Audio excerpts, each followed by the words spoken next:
The concept of supply and demand is key in economics, and in this video we're going to look at the demand curve.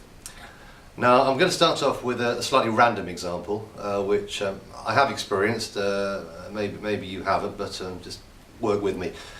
Imagine you're at a supermarket and it's maybe 7 o'clock in the evening and you go past the reduced aisle and there's some tubs of yogurt in there.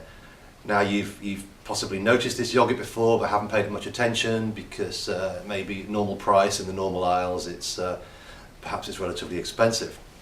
But at that time of night it's reduced, it's down to 10 pence, it's quite a big tub, and you look at it and you think, well, maybe it's worth 10 pence to me. It wasn't worth 70p, but maybe it's worth 10 pence because the possible satisfaction you might get from it is worth 10p. There's not much else you can get for 10p, and perhaps it's worth that risk. And the demand curve is related to this idea in that the higher the price of something, the less willing we are to purchase it.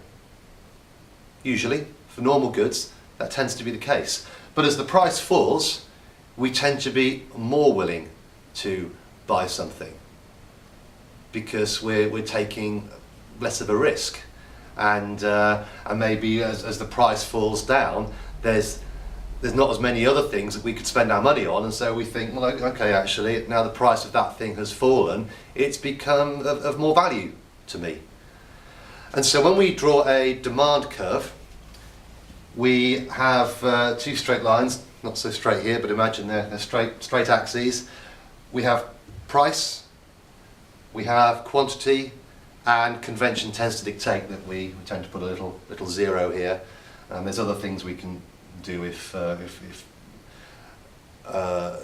each of the axes start at a different point, but work with me. And then the demand curve. Now you'll spot here that this isn't a curve at all, it's pretty much a straight line. Now mathematically there are reasons why demand curves should tend to be curves really, but for the ease of understanding and for most purposes that perhaps you would probably use a demand curve, straight lines will tend to work. And certainly if, for example, you're studying something like A-level economics, you can pretty much get away with a straight line. So imagine, if you will, we're at the top of the demand curve. At this price here,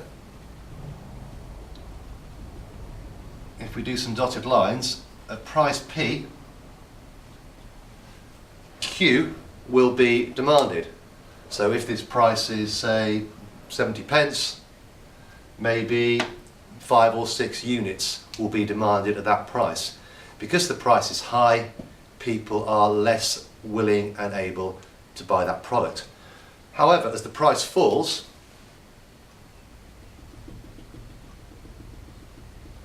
perhaps to P1 and Q1, people are more willing to buy that product, and so you get an increase in the quantity demanded.